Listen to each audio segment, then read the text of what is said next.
भैरव के मंदिर में लोग जाकर के मदिरा शराब चढ़ाते हैं, भोग लगाते हैं। क्या सच में भैरव शराब पीते हैं?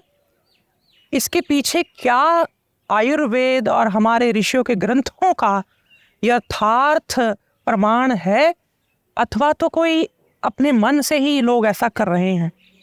नमस्कार, मैं नित्यानंदम श्री पिछले 21-22 वर्षों से योग आयुर्वेद के क्षेत्र में सेवा कर रहा हूँ, काम कर रहा हूँ, और मैंने जितना भी सीखा अपने गुरुजनों से उसके आधार पर और ग्रंथों के आधार पर बोलूँगा कि लोग बिना कुछ जाने समझे अपने मन से ही इस तरह के कार्य कर रहे हैं।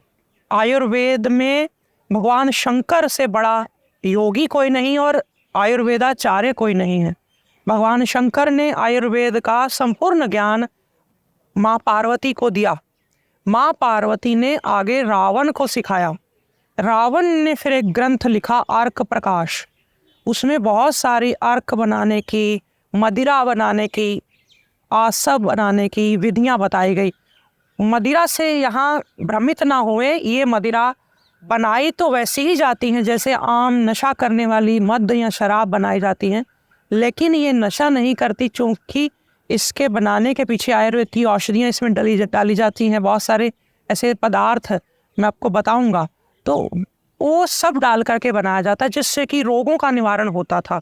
अब बात आती है कि भैरव मंदिर या काल भैरव मंदिर में ये क्यों चढ़ाई जाती हैं शराब? शराब का कोई संपर्क या संबंध भैरव जी से कैसे है? बात ये है कि भगवान शिव के ही गण हैं भैरव। जैसे देवता हैं, गंधर्व हैं, राक्षस हैं, मनुष्य हैं, किन्नर हैं, ये सब अलग अलग तरह के जो हम जीव हैं। इसी तरह देवताओं में ही आगे कुछ बहुत सारे उपदेव होते हैं, उन्हीं में ही जो भैरव माने जाते हैं।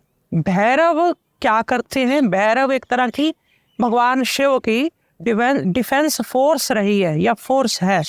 डिफेंस फोर्स क्या करती है? सुरक्षा देती है। जब भगवान कभी कहीं और जाते थे तपस्या के लिए या कहीं भ्रमण के लिए किसी कार्य से, तो पूरे के पूरे कैलाश की सुरक्षा का काम भैरव किया करते थे। जहाँ कहीं पर भी किसी भक्त को, किसी को सुरक्षा की ज़रूरत होती थी, किसी राक्षस के अत्याचार को मिटाने की ज़रूरत होती थी, तो भगवान शंकर वहाँ पे भैरव जनों को, उनकी फोर्स को भेजा करते थे। तो उनका काम डिफेंस का है। अब डिफेंस जो करेगा व्यक्ति, उसको बहुत सारे चैलेंजेस होते हैं। जैसे कि कोई व्यक्ति डिफेंस में है तो उसे बहुत ज़्यादा सर्दी, बहुत ज़्यादा गर्मी, इस तरह की फ्लक्चुएशंस देखनी पड़ती हैं। बहुत ज़्यादा खा लेना, कभी बहुत ज़्यादा भूखे रहना, कभी पेशाब कर सकें, कभी ना कर सकें, कभी शौच जाना पड़े, कभी रोकना पड़े। इस सारी जो फ्लक्चुएशंस को झेलने के लिए शरीर को बहुत ज़्यादा अंदर से भी स्ट्रांग होना पड़ेगा। साथ ही साथ उसको कुछ मेडिकल हेल्प भी चाहिए होती है उस वक्त। एक्सट्रीम सिचुएशंस में वहाँ पे इस तरह के जो मद्य होते हैं, आसव होते हैं, या इस तरह की जो मदिराएं होती हैं, आयुर्वेद में खास इसका एक स्थान है। वो बनाने के लिए भगवान शिव ने भैरवों को सिखाई ये परंपरा। अब आप कहेंगे जी कैसे पता आपको? आयुर्वेद का ग्रंथ जो कि दशानन रावण ने लिखा है खुद, अर्क प्रकाश, उसमें बताया गया है कि भाई ये मेरे को माँ पार्वती ने सब बताया है।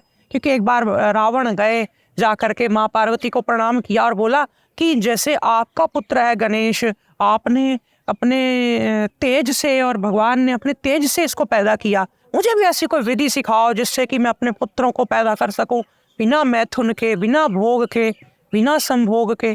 तो माँ पार्वती ने कहा देखो ये थोड़ी चीज़ें जो है ये मैं नहीं बता पाऊंगी, क्योंकि ये व्यक्तियों के लिए नहीं है, ये सिर्फ और सिर्फ हम सब ही इसके सामर्थ्य रखते हैं। मैं ये कहना चाहती हूँ कि तुम आयुर्वेद को सीख लो, वो इससे भी ज़्यादा चमत्कारी है, क्योंकि तुम उससे माताओं को जो तुम्हारी क्योंकि रावण ने खास पूछा था कि पीड़ा होती है जो मेरी पत्नियों को या मेरे कुल में मैं महिलाओं को देखता हूँ, ये जो वेदना होती है गर्भ जब प्रसव होता है, ये मुझसे देखी नहीं जाती, ये बड़ी मुझे कष्ट देती है, ये बड़ा कठिन काम है। हमें बहुत सारे उनको रावण को था कि मैं अपना कुल बढ़ाऊं, तो मुझे ऐसा विधि दो जिससे आपको तो कोई पीड़ा हुई नहीं, आपने तो अपने तेज से बच्चे को पैदा कर लिया। तो तब फिर माँ ने कहा कि नहीं, तुम आयुर्वेद सीख लो, उसमें बहुत सारी ऐसी मैं तुम्हें मद्य यानी मदिराएं बनाना सिखाती हूँ जो आयुर्वेदिक है, बहुत मूल्य है। उसको बना करके जब आप पिलाओगे उस महिला को खास किसी समय पे, तो फिर उसको डिलीवरी का भी दर्द नहीं होगा। तब वो रावण को सिखाई। फिर रावण ने जब उसको इम्प्लीमेंट किया, उसने फिर जिक्र किया उस ग्रंथ में, भाई मैंने ये माँ पार्वती से सीखा है, माँ पार्वती ने भगवान शिव से सीखा है। सब पूरा एक रेफरेंस उसमें आता है। उसी में ये श्लोक आते हैं कि यदि आप अन्न से आप मदिरा बनाएंगे, छोटे अन्न मिल्लेट से बनाएंगे, तो ये फिर क्षुद्र मदिरा कही जाएगी। अगर आप गन्ने का रस उबाल करके फिर उसको फर्मेंट करके संधान जिनको नहीं बता मतलब पता, तो मैं उनको बता दूं, जैसे आप घर में दही जमाते हैं तो उसको संधान करना ही कहते हैं, फर्मेंट करना। तो इसी तरह वो एक दिन में हो जाता है, ये थोड़ा 1-2 महीने में होता है, थोड़ा समय लगता है। सिरके बनाते हैं आप फर्मेंट करके भिगो के रखते हैं ना बिना ऑक्सीजन की अनुपस्थिति में, ये सब संधान और फर्मेंटेशन ही है। बस इसी विधि से वो बनती हैं चीज़ें। यदि पके हुए गन्ने के रस का अगर बनाएंगे मद, तो वो बन जाएगा पक्व रस मद। और अगर कच्चे गन्ने के रस का यानी कि बिना उबाले उसको सीधा ही भिगो करके आप उसका मद बनाएंगे, तो वो बन जाएगा शीतल रस मद। इसी तरह अगर कोई उसमें मांस आदि, क्योंकि ये चीज़ें इसमें बहुत सारे जो कॉम्बिनेशन फार्मूलेशन है वो राजसिक हैं, बहुत सारे जो है सात्विक हैं, बहुत सारे तामसिक हैं। तो जो ये मांस आदि का उपयोग करके बनाए गए शराब और मदिरा, ये मद्य जो है आयुर्वेद में, ये उन्हीं पे उपयोग होते हैं जिनका आहार वैसा ही हो। उनको फिर दूसरी हल्की दवाइयाँ कई बार उपयोग में लाने से लाभ नहीं करती। इसीलिए भैरवों की रिक्वायरमेंट को देखते हुए, आवश्यकता को उनको देखते हुए भगवान शंकर ने उनको सिखाया, क्योंकि भैरवों का काम ही यही होता था, राक्षसों का संहार करना, उनके रक्त का बहाना और उनको ख़त्म करना। उनकी परिस्थितियाँ रही होंगी, मैं तो उस समय नहीं था, लेकिन मैं प्रार्थना करूं कि वो भी अपने आप में एक आयुर्वेद का अंग है। वो मदिरा जो है वारुणी मदिरा के नाम से जानी जाती है। इसको वारुणी मदिरा बोलते हैं। हर मदिरा तो बहुत तरह की है, उसमें कीड़े मकोड़े भी कई बार पैदा हो जाते हैं उस अन्न में, फिर उसको बाद में फर्मेंट करते, संधान करते। ये तामसिक है, अथवा तो कह सकते हैं कि हम मनुष्य जो सात्विक जीवन जीते उनके लिए नहीं है, फिर भी अपने आप में एग्जिस्ट करती है। इसके कुछ अपने उपयोग हैं। कई बार कोई व्यक्ति बहुत ज़्यादा दस्त कर रहा है, बहुत ज़्यादा परेशान है, बहुत ज़्यादा खाना नहीं पच रहा, कोई ऐसी अवस्था आ गई है, उस समय ये चीज़ें काम आती हैं। तो ये सब चीज़ों को हम आदर की दृष्टि से देखें। हर चीज़ हर इंसान के लिए नहीं होती, ये भी समझें। और भैरव वो शराब जो आप भोग लगाते हैं वो नहीं पीते थे। भैरव वारुणी मदिरा का उनको सिखाया भगवान शिव ने, वो उसी का उपयोग हो क्योंकि पुनर्नवा अपने आप में बड़ी अच्छी जड़ी बूटी है, उसके पुनर्नवा आसव आता है। अब आसव नहीं बनाना तो उसका मद्य भी आता है, या आता नहीं है आजकल, प्रचलित नहीं है, लेकिन ग्रंथों में इसका वर्णन है कि उस पुनर्नवा से शराब बन जाती है। अब ये शराब को दूसरे शराब से जोड़ करके कंफ्यूज ना हो, ये नशे वाली भी नहीं है। ये फर्मेंट क्यों कराई जाती थी कि इसमें थोड़ा अल्कोहल अपने आप बन जाता था, और वो जल्दी से जड़ी बूटी का जो सत्व था, सार था, जैसे आजकल होम्योपैथी वाले करते हैं कि अल्कोहल में दवाइयाँ डाल देते हैं, सारा असर उसमें आ जाता है। अब वो कोई व्यक्ति 4 बूंद वो या फिर 1 चम्मच कोई वो होम्योपैथ की वो दवाई पिए जिसमें वो अल्कोहल हो, क्या वो शराबी गिना जाएगा? क्या वो नशा करने वाला गिना जाएगा? नहीं ना, क्योंकि आपको पता है उसके पीछे का भाव क्या है, प्रोसेस क्या है, साइंस क्या है। इसी तरह उसमें अल्कोहल अपने आप बन जाता है कुछ 1% उन मद्धों में, उन वारुणियों में। तो फिर वो किसी किसी अवस्था में उपयोग करते, आज भी कुछ वैद्य इसका उपयोग करते हैं। तभी मैं आपको ये बता रहा हूँ क्योंकि मैं इससे पूरा जिम्मेदारी से समझता हूँ इस चीज़ को। जो लोगों को मैं देखता हूँ, लोग कहते हैं नहीं नहीं वो ऐसा होता है, वो ऐसा प्रेतों के लिए होती, फलाने के लिए, इसमें ना पड़े। आपको अगर बहुत प्रामाणिक जानकारी चाहिए तो इस चीज़ के लिए आप आर्क प्रकाश ग्रंथ को भी पढ़ सकते हैं। ये हमारा आयुर्वेद है, ये हमारे ऋषियों की परंपरा, पावनी धरोहर है। हमने बहुत सारी जला दी, बहुत सारी ख़त्म कर दी, पर अब हम और ज़्यादा इसको हम असुरक्षित या फिर इस तरह से तिरस्कार ना करें, इसको सम्मान पूर्वक हम आगे बढ़ाएं। ये बहुत ज़रूरी है। मदिरा कह करके भगवान को आप भोग लगा दें, बाद में खुद पी लें प्रसाद के रूप में। ये कहीं ना कहीं लोगों का छल, लोगों की गलत भावना को भी दर्शाता है। लोग धर्म की आड़ में आजकल अपने आप को सुरक्षित भी महसूस हो और हम गलत काम भी करते रहें, इसलिए लोग ऐसा करते हैं।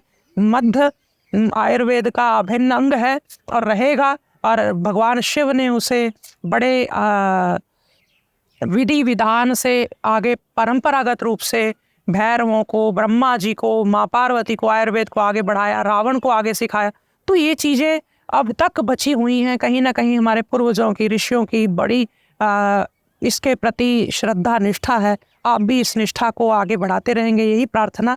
फिर भी कभी प्रश्न आए आपके मन में, किसी के कोई व्यक्ति डिबेट करना चाहे, तो मेरी तरफ से मैं अपना पक्ष रख चुका हूँ। मुझे किसी से कोई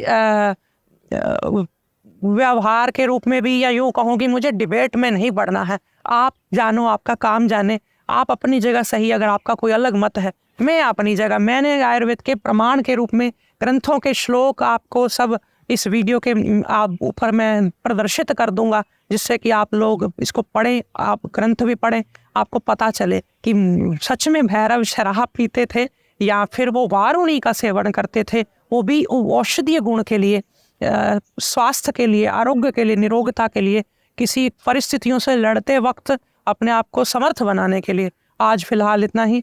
नमस्कारम। आयुर्वेद में छोटे बच्चों के लिए और बुजुर्गों के लिए कम दवाइयाँ उपलब्ध हैं, ना के बराबर। वो गोली नहीं खा सकते, तेज दवाइयाँ नहीं खा सकते। इस समस्या को समझते हुए मैं लेकर के आया हूँ आनंदम आयुर्वेद की तरफ से आपके लिए ढेर सारे अर्क, जिसमें आपको अश्वगंधा का अर्क, जीरा का अर्क, और ये गाय के दूध से बना हुआ अर्क कमजोर बच्चों के लिए, ऐसे ही बहुत सारे अर्क आपको मिल जाएंगे। आप इसे अपने घर में रख सकते हैं, कभी भी फर्स्ट एड के तौर पे ज़रूरत पड़ने के लिए। आपको ये बड़े ही अच्छे हैं, बच्चों से लेकर बुजुर्गों तक सबके लिए। और इनकी डोज यदि कम ज़्यादा भी हो जाए तो डरने की ज़रूरत नहीं होती। ये अर्क आपको संस्कृतिबाजार.com पर मिल जाएंगे। आप अपने घर बैठे इसे मंगवा सकते हैं। सभी वैद्य भाई बहन इस अर्क की विद्या को भी अपने आयुर्वेद की प्रैक्टिस में शामिल करें, क्योंकि ये भगवान शंकर द्वारा चलाई गई है। उन्होंने माँ पार्वती को सिखाया, माँ पार्वती ने आगे रावण को विद्या दी, और रावण ने फिर इस पे बहुत सारे ग्रंथ भी लिखे। आप ज़रूर इसे अपने घर में, अपने जीवन में शामिल करें।